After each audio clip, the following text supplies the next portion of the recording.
Welcome to Insights at the Edge, produced by Sounds True.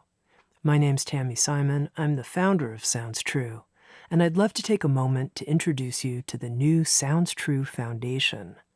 The Sounds True Foundation is dedicated to creating a wiser and kinder world by making transformational education widely available. We want everyone to have access to transformational tools such as mindfulness, emotional awareness, and self-compassion, regardless of financial, social, or physical challenges. The Sounds True Foundation is a nonprofit dedicated to providing these transformational tools to communities in need, including at-risk youth, prisoners, veterans, and those in developing countries. If you'd like to learn more or feel inspired to become a supporter, please visit SoundsTrueFoundation.org. You're listening to Insights at the Edge. Today my guest is Tara Brach. Tara Brach is a beloved meditation teacher who's been practicing and teaching meditation since 1975.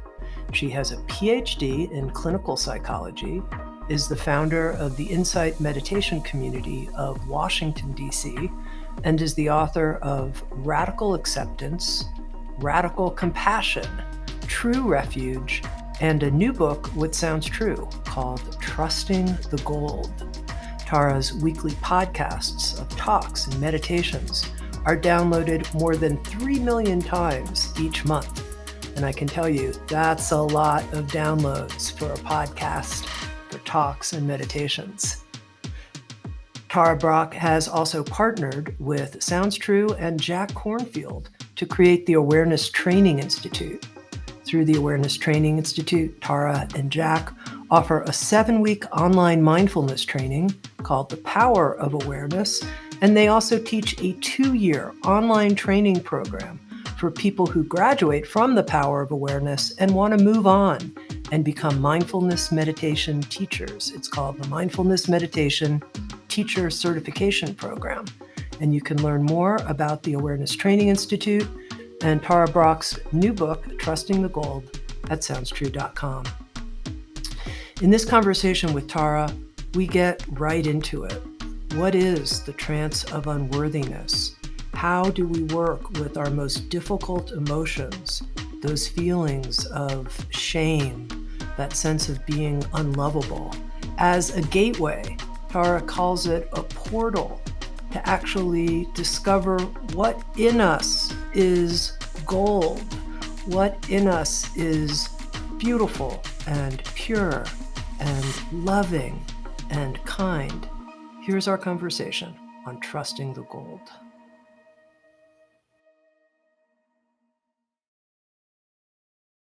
Tara, I'm so happy and honored to have this chance to talk to you about your new book, Trusting the Gold, Uncovering Your Natural Goodness. It's a collection of some of your favorite stories and quotes that you refer to in your teachings and talks.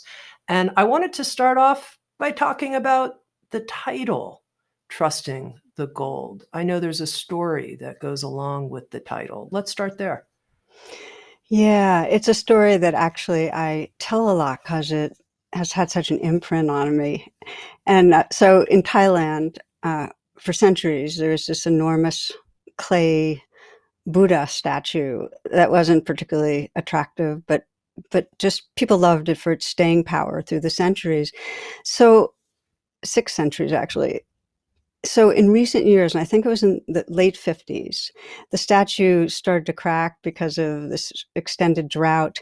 And one enterprising monk shined a light in through the cracks of the plaster clay, and what gleamed back was gold, this shine of gold, and they undid what turned out to be just coverings. And so it was this largest solid gold statue of the Buddha in Southeast Asia, and people come from all over now to look at it.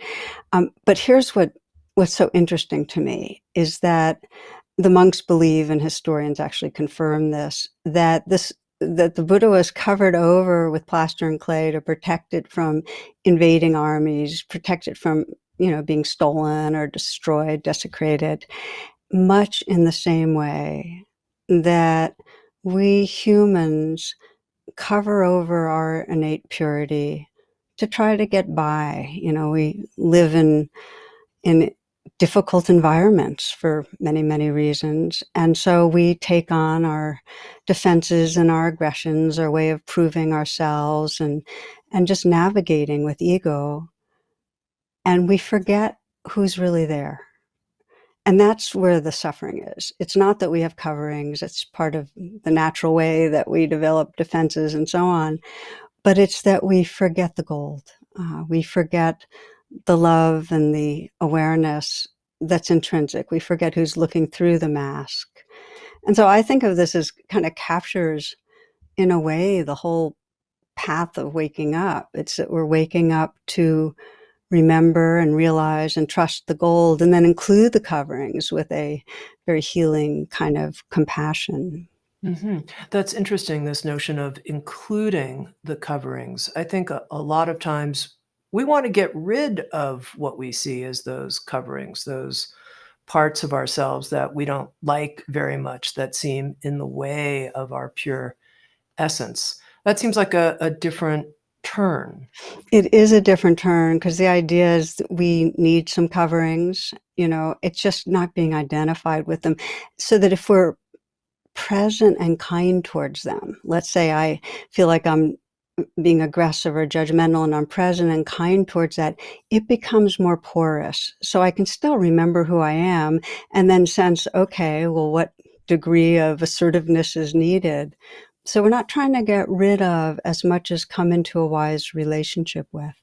Okay. Well, Tara, let's talk directly to that person who says, the part of me that feels just unlovable, unworthy. You teach and write about the trance of unworthiness. Someone who right now, listening to this, feels they're in a trance of unworthiness. They don't identify with that being a covering.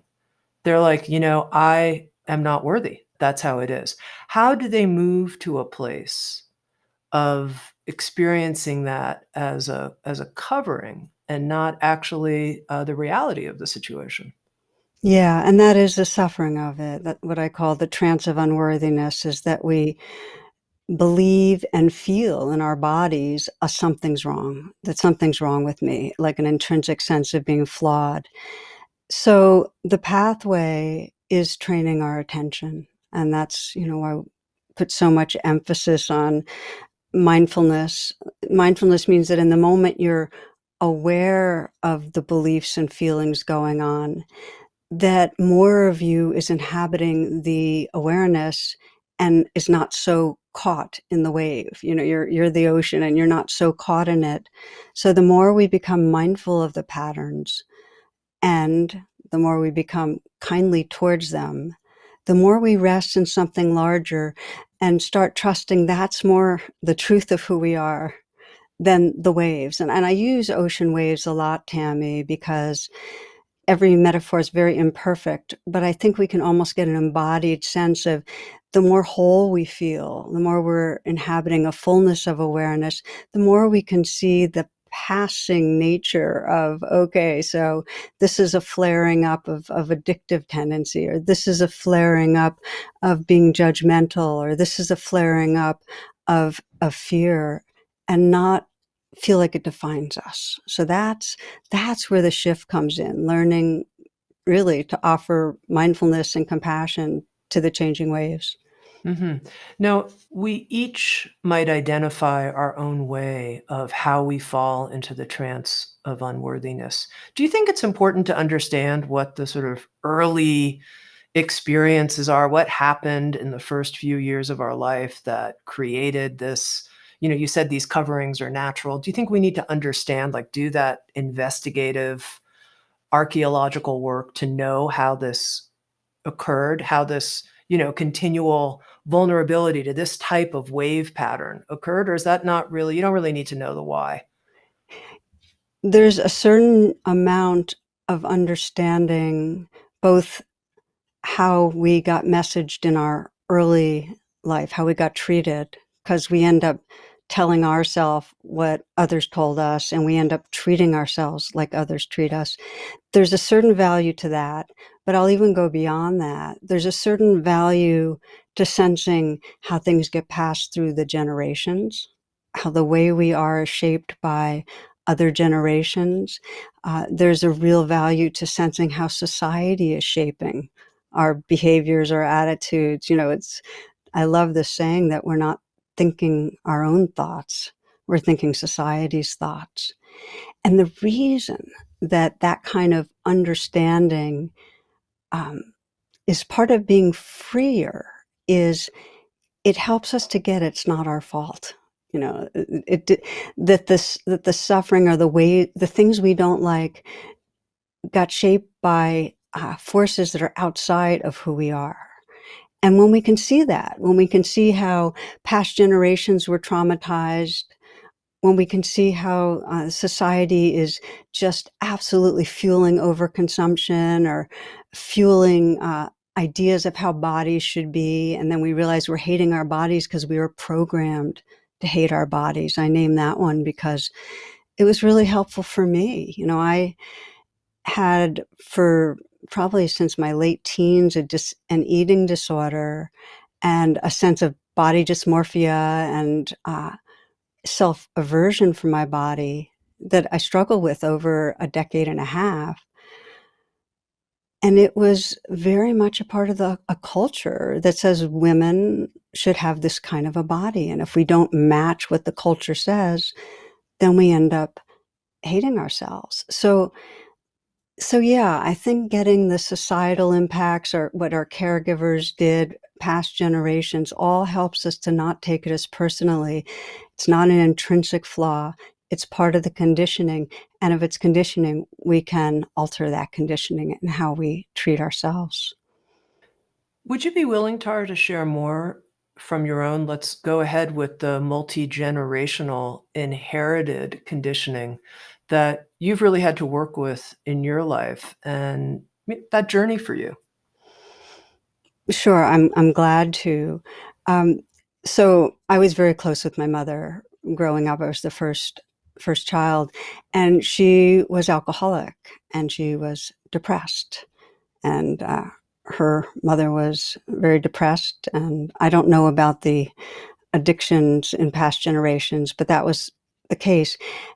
And I couldn't save her. Like I couldn't make her better. And so I ended up feeling this sense of powerlessness to help, letting somebody else down. Something's wrong with me for not making her feel better, which carries over. It's a tendency that, this real pain and disappointing others. She, by the grace of AA and other factors, actually pulled out and tremendous amount of healing. But that was after I left to college. So that was one piece. And then my father, civil rights attorney, kind of a passionate do-gooder, idealistic. And the message there was make a difference, contribute. And I grew up feeling like never enough. It's like it didn't matter what I did, especially to do with the suffering around us. It needed to be more because he was so one-pointed. So that's just an example of how the messages got implanted in me and, just created a real deep sense of deficiency. Mm-hmm. I want to talk specifically about that not enoughness, and I want to talk about that because it's something I know well, and also I know it and I see it in many of my friends. And there's this sense that at the nervous system level, like deep down in us, there's this you can't really rest. You can't really trust the gold completely and relax. You always have to have somehow this sense of like, there's some hill I have to climb, something I have to do, whether it's for my own sort of it's just like it feels so deep in, as I said, in our nervous system. And I'm curious how you've been able to break through that into more of a, if you have, into a feeling of real restfulness. Yeah, I love the word enoughness or all rightness, um, because it is a space outside of that conditioning. It feels to me to be society wide. It's kind of almost, there's capitalism that always requires growing and accumulating more. And it feels very much like a part of a grasping culture that we always have to be more and do more and produce more to be okay. And then, of course, some of us grew up in families where the caregivers, the messenger, our caregivers really directly linked it with the kind of response we'd get, whether we were lovable or whether we were respectable. So many of us have our basic worth linked to our external doings, and enough meaning uh, it could be in the spiritual way, kind enough, or it could be, having done enough for the world, or it could be the more materialistic, accumulated enough, or look good enough, or have the enough of an intelligence. But we have all these standards that we're always measuring against, and it's exhausting. I mean, it's really exhausting that not enough, because it keeps on fueling the stress that makes us have to do more. So we get identified as a human doing, as they say, not a being. And then, in your own experience, breaking this pattern that we both, for many of us, inherited from our families, or it was our coping strategy in our families to get love, and then also the cultural introject. But let's move out of it, Tara. I'm on for that. Cheers. Yeah, well, I watched it for a lot of years. I mean, because as you say, it's very embodied. It's in the body in a painful way. And I would see how I would do things, and I would do the things that looked like it would make me enough. Let's say I would teach a workshop and people would light up and I'd see a lot of transformation. I'd come home and a couple of minutes later I'd be looking at my to-do list because I had to keep on fueling that I was enough with the next thing I would do. And just literally, the glow would last for a few minutes of enoughness. So it was very hitched and temporary. I remember one of those times coming back and then meditating and asking myself, okay, so what would be enough? And I let my imagination really go wild with how much I would contribute and do and help people and how kind and patient I'd be, the whole thing.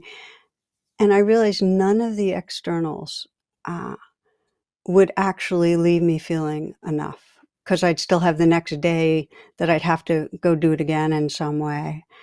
That enoughness didn't have to do with that. It really had to do with a quality of here now presence. That right in this moment, there can be a sense of wholehearted, really fully right here, um, really engaged with what's right here. In these moments, there's a wholeness, there's enough. And it doesn't mean not to do the good things. It just means to rest our roots of sensing goodness in the presence that's here, not in any of the doings. And this word gold, trusting the gold, is it fair to say that another way to talk about this gold, because you told the story of the gold Buddha statue, but it is this here now presence, that's what we're coming into to trust, that's the gold? I'm asking, is that a fair thing to say? Yeah, the gold, I would describe the gold. I mean, the Buddhists would say it's Buddha nature, true nature. The gold is the fundamental or primordial awareness, the basic awareness that's here, and it has flavors and it expresses in kind of like a gem, like multifaceted. That the gold gets expressed as gratitude, the gold gets expressed as love or as compassion or as wisdom. So there are different expressions, and each of our body minds kind of have different ways of expressing that basic presence. I'd say the most fundamental expression would be love. So that's the gold, yeah. And I wanted to ask you more about this word trusting also, because I think for a lot of people, like, yeah, trust the compassion, the love, the kindness, and then get screwed over, something like that. Trusting is not necessarily something that for some of us we feel has worked out so great. I'm curious what you might say about that. So let's say our intention is trusting the goodness or the gold in ourselves and each other, and then in some way we're not paying attention to how that person's patterning might just really injure us. And so clearly that's not what it means. Um, in fact, I think often about, I had this supervisor when I was getting licensed as a psychologist, who was the consummate therapist. I mean, just beautiful. And he had this capacity to see the gold and mirror it back. Like, he really let people know he saw their light, their spirit, their goodness in its particular expressions.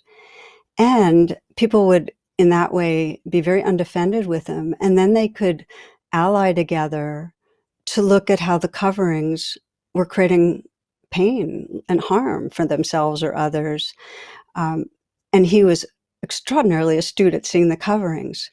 So it wasn't like seeing the gold blocked him from recognizing the different patterns that we have that get us in trouble. It actually made it possible for him to be with others, and I'm assuming himself, and bring that healing presence to the coverings that actually allows the coverings to transform. So I hope that gives a sense of it, because Hmm. it's not a blind, naive thing. It's all inclusive. Hmm. In Trusting the Gold, you write about this power of seeing, you call it the secret beauty in people, our secret beauty. What's your inner posture that enables you to be able to do that? Yeah, and it is a practice, because I think so often of the negativity bias that has us fixate Sure. on the coverings. So, yeah, so what I'll do, whether sometimes I'm with the person, sometimes I'm not, is know that's an intention to see who's there. Some part of me is kind of asking questions like, who are you really? And what do you really care about? What really matters to your heart? What do you long for? What do you love? So I have a kind of inquiry about who that person really is. And in a deep way, what is that that's looking back at me through those eyes, just really sensing it's the same sentience as I look at you. It's the same awareness filtered through all sorts of different conditionings. And so that really helps me. But it's an active inquiry, Tami, that I actually have to have in my mind to explore. And then another level of it is, as I see that goodness, is there a way for me to let this person know? I mean, that's part of it, is it's active loving, that I see the goodness and I mirror it. Hmm. Hmm. It's a beautiful practice, I think, for any of us. There's a trick I also use that also when I can see, is I'll sometimes look and ask myself, what's the color of this person's eyes? Because as we know, whether we believe it, the eyes are the window of the soul. There's something about looking attentively at another person's eyes that I feel like it kind of is a springboard into feeling the sentience that's there. Mhm. Now, Tara, I wanted to ask you a little bit more about you, if that's okay, and your own formation. It was interesting to hear more about your family. And then I've read that you joined an ashram for quite a long period in your life. And I'm curious to know more about that. What was the inspiration to live in an ashram? And then why did you leave? I joined because I was becoming more and more aware that there was a larger reality, a larger truth than the cocoon of thoughts and beliefs and so on I was in. And that was, I mean, I started realizing that the more I'd be in nature, the more I'd do yoga. Psychedelics helped to kind of shake loose some of the moorings. So part of it was just this, that's always been with me, this inquiry, like, what is true?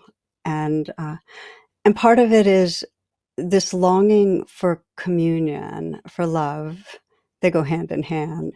Um, Letting go of the separateness and real and I found it as I got tastes of ashram life before I moved in, and the chanting, the yoga, the meditation, living in community. So I was drawn. So it's really loving truth, loving love, and my personality type is throwing myself in. So, it's when I taste something that has some magic to it, I really go for it. So I joined, and as it turns out, the kind of ashram I joined was very, very vigorous. We'd get up at 3:30 in the morning and do 2.5 hours of sadhana, of spiritual practice, and work all day at the family businesses, and do some more meditation and then start all over. And it was very idealistic, the sense of we were serving the world, that really resonated. And the intensity did arouse a lot of beautiful altered states. I mean, I learned how to concentrate and get really, really still and feeling, a kind of peace and bliss and uh, love and harmony. So it really worked on that level. And it was also perfect for a type A personality in that it also had a kind of rigidity, and that ended up the shadow of it, Tami, is what, of course, why I left, which is that it was very hierarchical, it's patriarchal, is very perfectionistic. Like we were really trying to perfect ourselves, which played right into my trance of unworthiness because I could never be enough. And that atmosphere allowed for abuse. It allowed for abuse. It happened to me. I was abused emotionally. It happened to others. I witnessed it.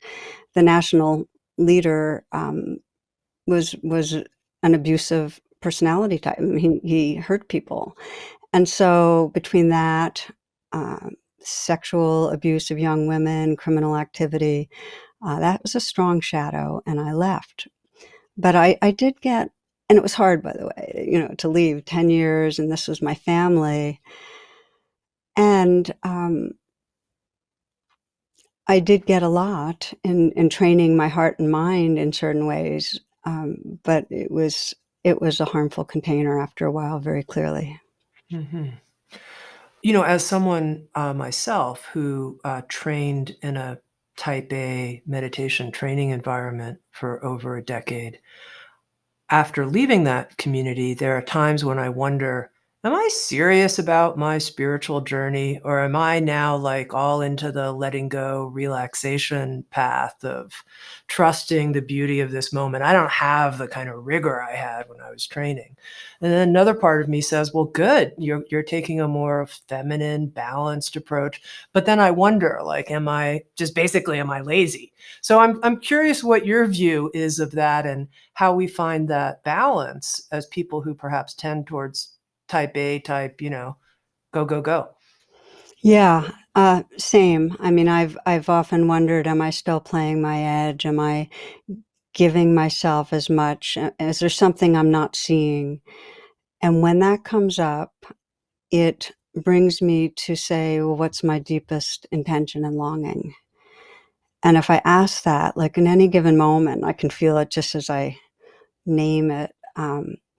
I come back to really loving love and loving truth and trusting that love. And it's almost like I'm not trusting that the ego is going to keep her edge and wake up. I'm trusting that awareness wants to wake up to itself. Awareness wants to be free to love fully. Awareness wants to rest in its own wholeness.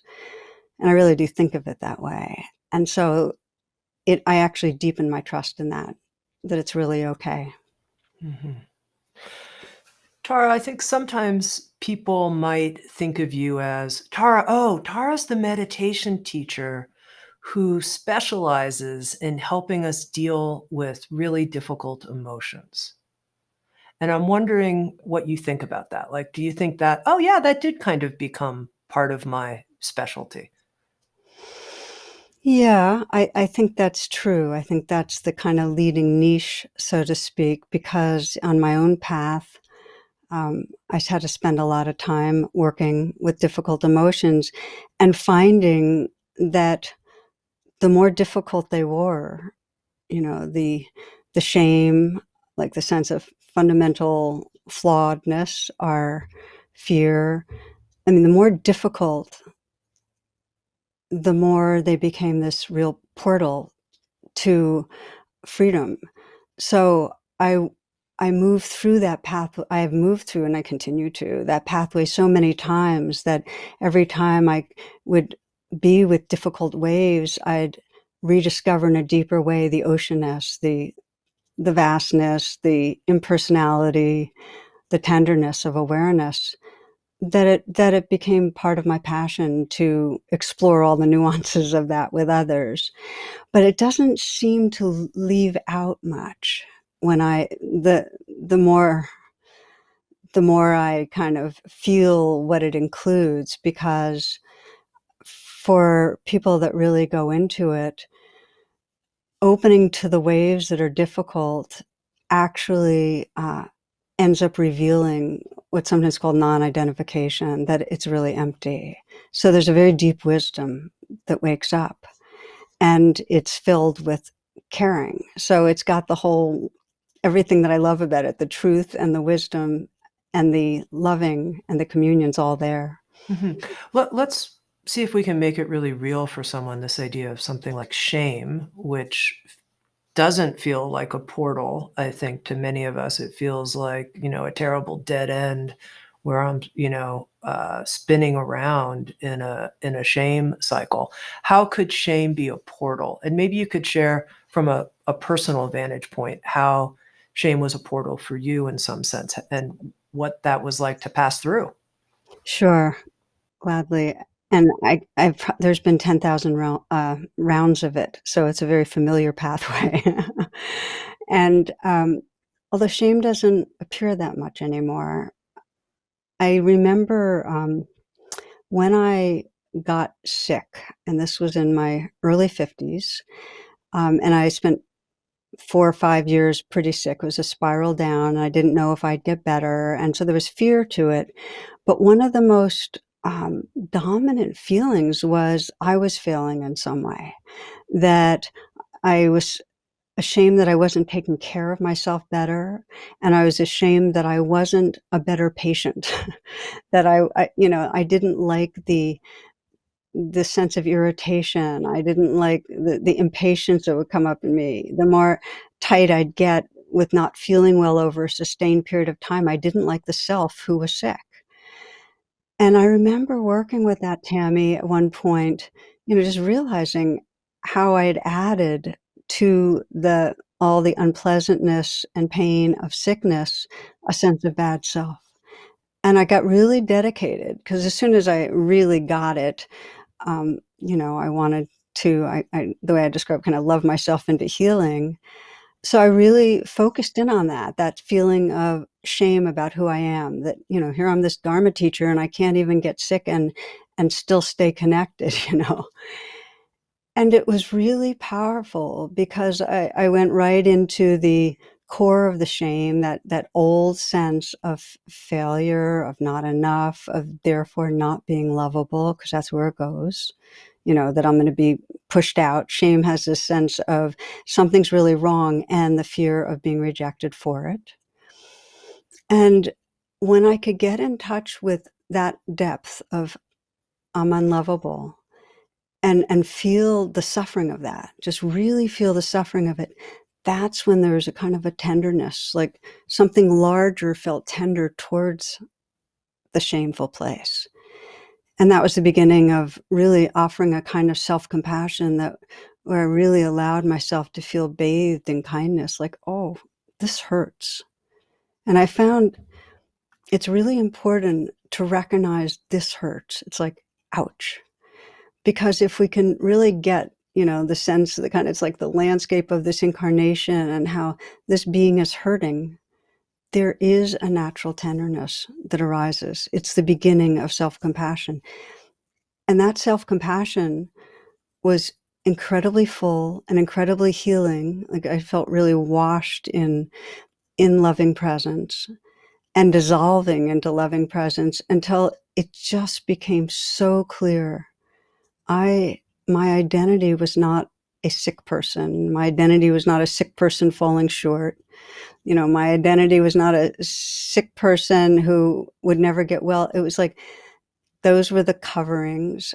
And I was resting in this loving presence that's really the truth of what I am. It deepened my trust tremendously to make that shift from the ashamed patient to that loving presence that was holding this life. Mm-hmm. So it's very helpful. It sounds like just experientially, and I'm not trying to say anything about the way the reality works or anything like that, but that experientially, there was this hurt, this feeling of like this person, this being really is hurting right now. And then this other compassionate, loving, tender space that could hold the being that was hurting, almost like two, like a big loving space. And is that kind of part of the Yeah, but breakthrough? I would go back to the ocean and the waves because they're not a separate two. It's like in recognizing the hurting, there was an enlarged sense of presence, just in recognizing that I was resting more in the ocean that had the space and the tenderness to cradle the waves on the surface that were moving through. And so the shameful self was a part of my experience, but it didn't define me. And that's the shift. Mm-hmm. Now, I mentioned the meditation teacher who helps us deal with difficult emotions. You could also say the meditation teacher who teaches the rain practice. And, interestingly, in Trusting the Gold, there's one chapter, there are more than 50 chapters in the book, short chapters, where you talk about the rain practice. And in the rest of the chapters, you offer other pointers and ways of working with difficult emotions. But I'm curious if you can just connect for a moment the rain practice with what you were just describing as this type of self-compassion breakthrough.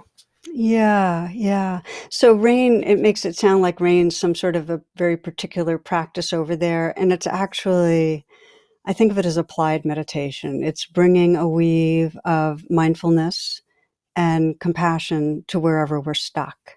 And in a way, all the other teachings I mention in the book could be seen as part of that process.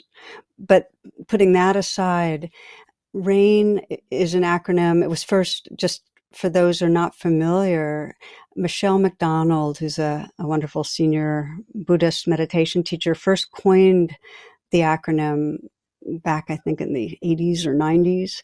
And so the way I teach RAIN is actually a shift from the original because I added in self-compassion to it, which feels pretty basic. And the letters stand for R is recognize, A is allow, just letting be what's here. The I is investigate. And it's not a cognitive investigation. It's actually primarily somatic, where we investigate and become more embodied in contact with whatever's going on. And the N is to nurture. And then after we've done that, after we've nurtured, there's actually another phase, which is after the rain. And it's an important one because just as like after a real rain, it's after the rain that there's that kind of flourishing. It's in the moments after we've done the doing steps, recognize, allow, investigate, nurture, that we can rest in and be the presence that's there, get to really know who we are beyond the limiting sense of a self.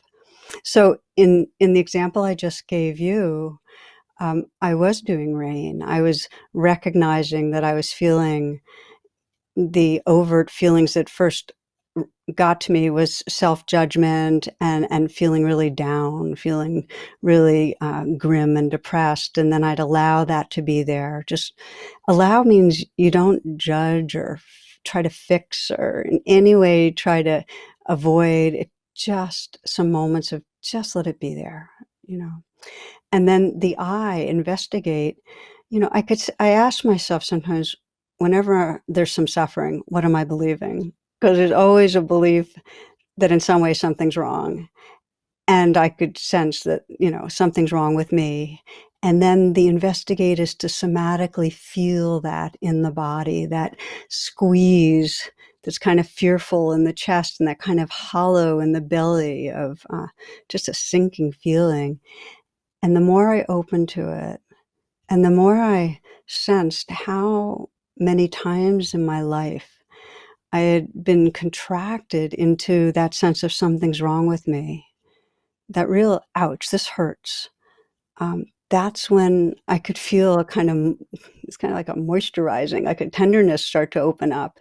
And then I could intentionally nurture the N of rain, which for me is often, I put my hand on my heart or two hands on my heart and in some way call in love. And sometimes it's a sense of my own awake heart offering love to the vulnerable place. And sometimes I sense it's just through and beyond me, that loving presence, that I'm calling on really the great heart of the universe, the bodhisattva of compassion, whatever words we want, but this field of love and light to kind of bathe me. And then I find it's coming from inside too. And then there's a natural kind of letting go into that. That's what happens when there's a lot of compassion. There's kind of a dissolving of that solidity that's hurting so much. And then after the rain, as I mentioned, was this sense that this loving presence is more the truth than any narrative, any set of feelings that come and go. It's this, and that's what builds the trust. Now, in Trusting the Gold, you share in these short chapters other, I guess I could call them reminders, or maybe I might call them interventions, but Uh-huh. that maybe that's just me. Like when you're suffering, here's an intervention you can try. You don't exactly offer it quite that way. You tell beautiful stories around these reminders. Here's one. When emotions are strong, my first step towards kindness is usually pausing, opening to the feelings, and telling myself, this belongs. These two words, this belongs. And since I read that, I've been trying that with different things. I thought, this really works. This is terrific. This belongs. So I'm curious how you came upon this phrase, this belongs, and how you use it. So I'm not sure how I came upon it. The image again, if you take an ocean and waves, that if we're the ocean, whatever waves are arising belong. They're just part of it.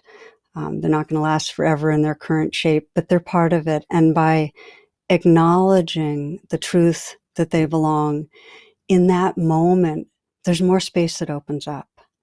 And I have seen over and over again, Tami, how we fight things. I mean, that's our conditioning, is to think this shouldn't be here. I don't want this to be here. And this is the exact opposite of that. And it undoes our conditioning, because when we're defending against the waves, we create more waves. But in the moment of this belongs, I'm actually using my hands underneath here, there's like, oh, okay. So there's a larger space of presence, and there's room for these waves. They're part of what's the truth, the actuality of the moment. And acknowledging truth is very powerful. Even when it doesn't feel good, it's freeing. And that actually sets the way for us to do a deeper kind of presence and investigation and unpacking and untwisting. Okay, we'll throw out one more of these sentences.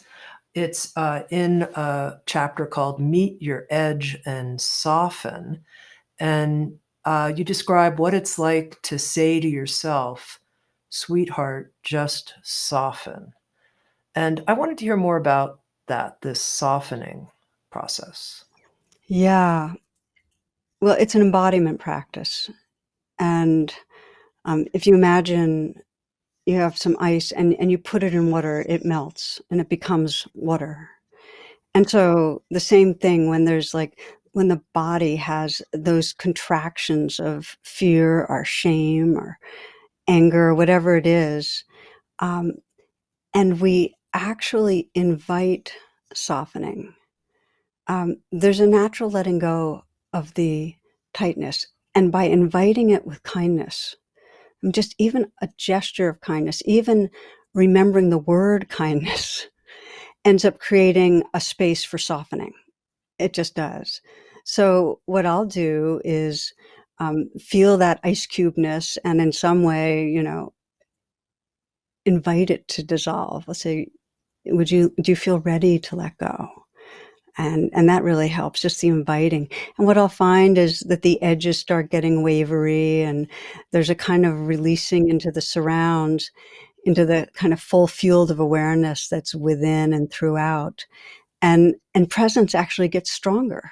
It's so amazing that, in the moments of softening, that the presence gets stronger, and that allows for more softening. It's kind of a virtuous cycle. So the message, sweetheart, just soften, is kind of a reminder that this is possible. And in terms of how to use it, if you want to just practice with this, start with where it's easier. In other words, scan through the body and notice where there's tightness or holding, just physically. It doesn't have to be some big, deep, strong emotion. Like it may be tension in the shoulders that you feel right now. And just sense if it wants to let go a little. Just invite it. Say, would you like to dissolve some? It's okay to let go. Are you ready to dissolve? And you start getting the knack of it, of inviting tightness to release a bit, and it builds over time. Because the body's intelligent, it knows how to let go. We just need to kind of remember it's even possible. Mm-hmm. Now, Tara, a couple times now I've said, the meditation teacher who helps us deal with difficult emotions, your area of specialty. And it seems to me that part of what's really hard for people, even after the turning, the recognizing, and the allowing, is just feeling the utter terribleness, the utter excruciating, burning terribleness, daggers, painfulness. As you were saying, just soften. It's like, oh, I have to go into the body and have to feel those places where where I'm, I don't know, getting iron rods stuck through my heart. I mean, I don't know, we could get dramatic here, whatever it might Yeah, be for yeah. people. How do you help people with that, with just that that experiential intensity of the painful aspects of these difficult emotions?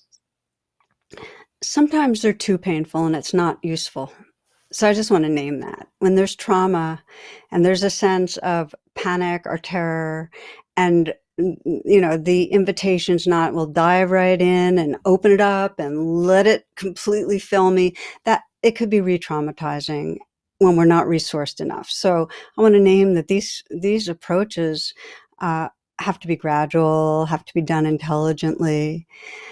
We are habituated to feeling like we can't handle things. So playing an edge, unless there's a lot of intense trauma, can actually be really revealing and give us confidence that, wow, I can handle whatever life brings. The Tibetans call that the lion's roar. It's a confidence that's even deeper than happiness, because we don't have to tense against what's around the corner so much. But come back to your question, how do we do that? How do we, when it feels really, really daggers and squeeze and just piercing and shattering, how do we open into it? And there are a few ways to support it. And one is through the whole process of rain, or through any process of uh, working with difficult emotions, nurture all the way through. Even before you start, set that intention, may I feel held in love. May there be some space for this, set whatever kind message inwardly, and throughout, know that you can come back to whatever gestures of kindness, whatever remembrances of safety help. It may be that you have a certain person in mind that you just sense is accompanying you, or a spiritual figure.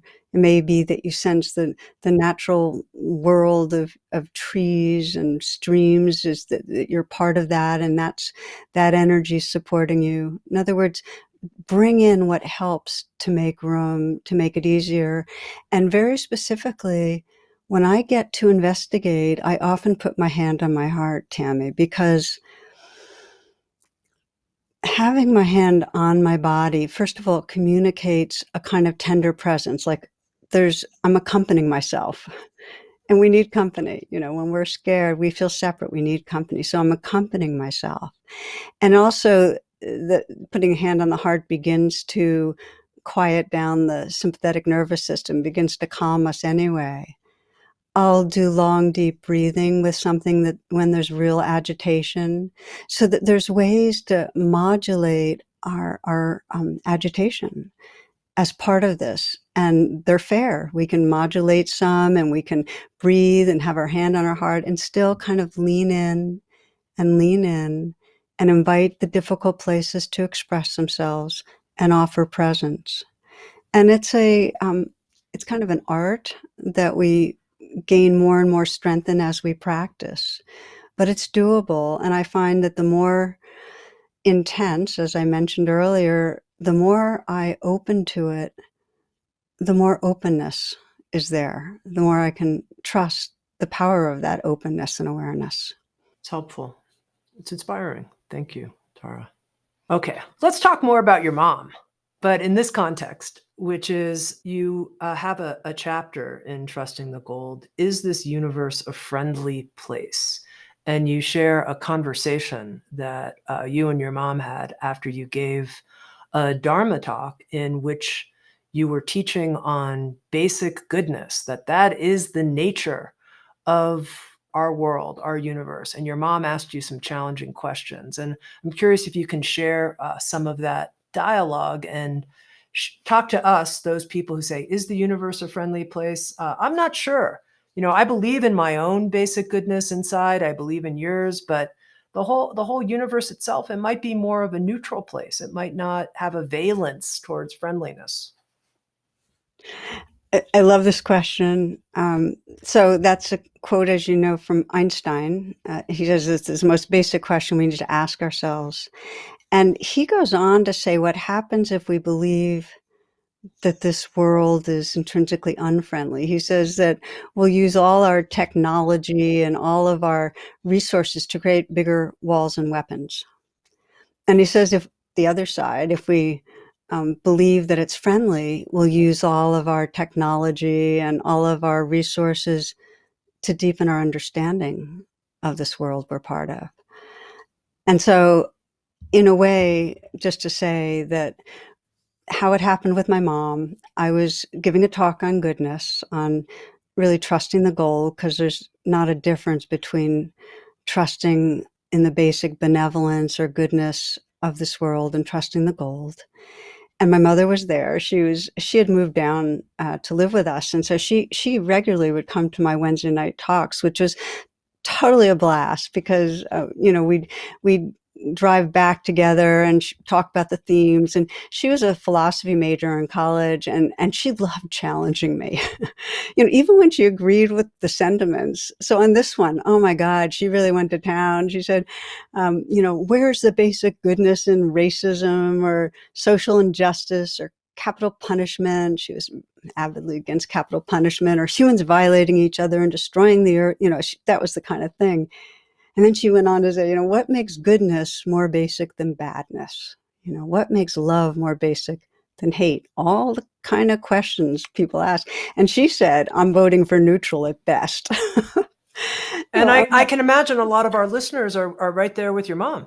Totally. And she was right. As you mentioned, we don't know. We just don't know. We don't know if what's more basic cognitively.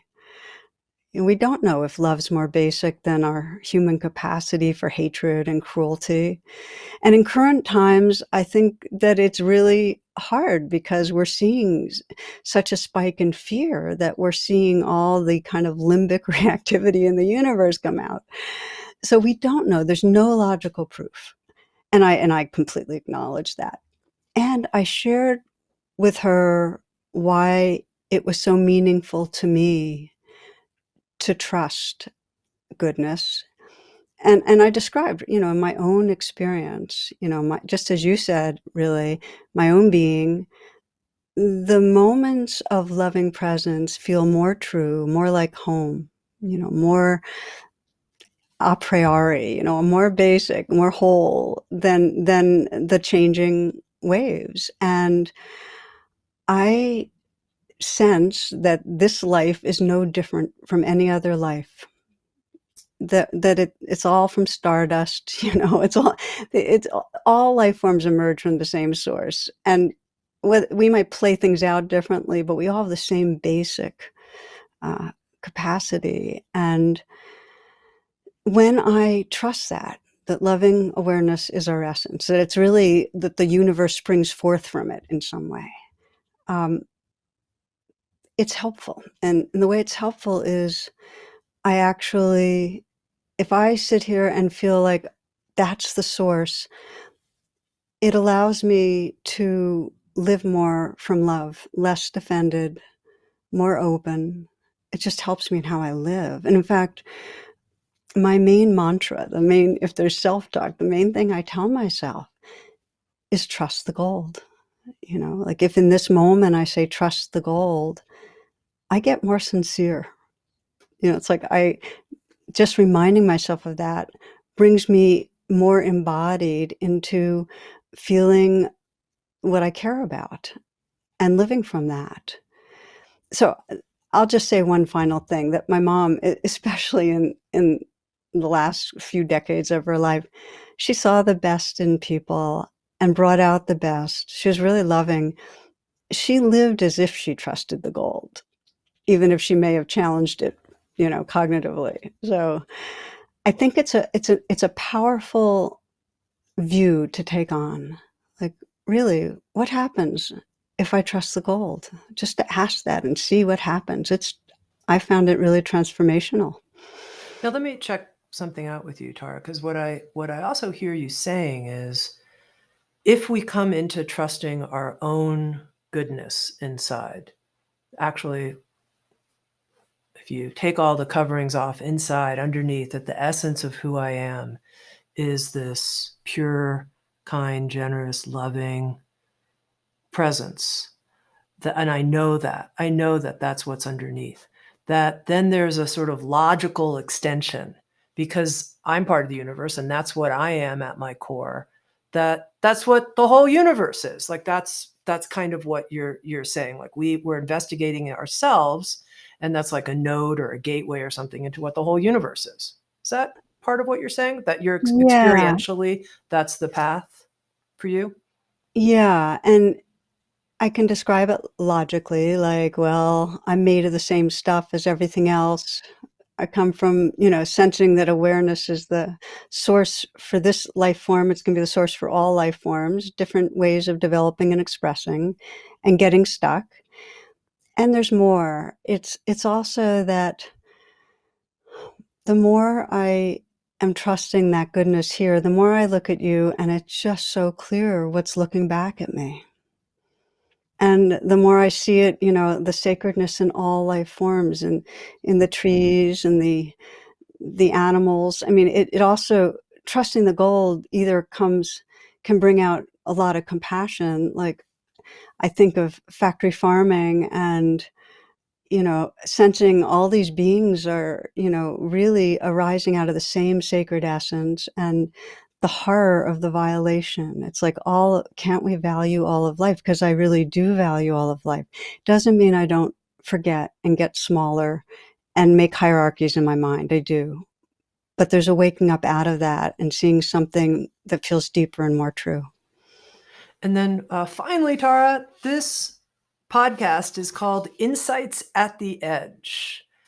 And one of the questions I love to ask people is, what would you say is the edge, your personal growth edge, if you will?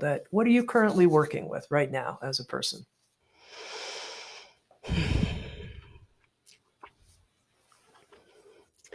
My edge is related to what I was maybe just talking about.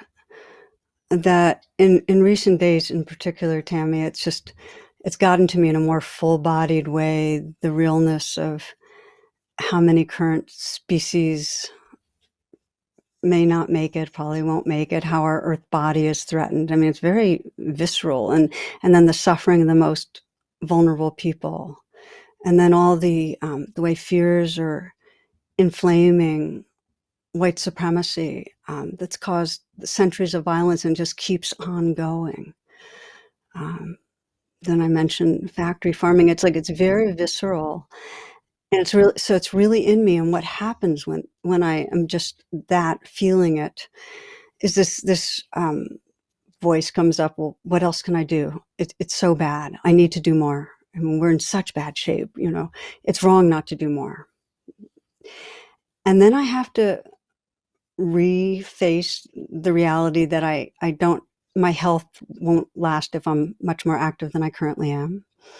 So what happens, and this is the process that happens to me, is I get kind of grim, like, okay, things are bad and can't do much more.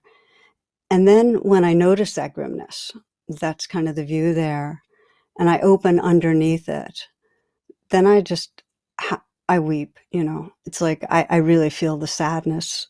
I just love life, and I feel the sadness of life suffering. So there's loving for the world. And then what that enables, and this is all when I'm awake, is then my next activity, whatever way I'm trying to serve, I just bring more heart to it. So hopefully it serves better. It's just from caring.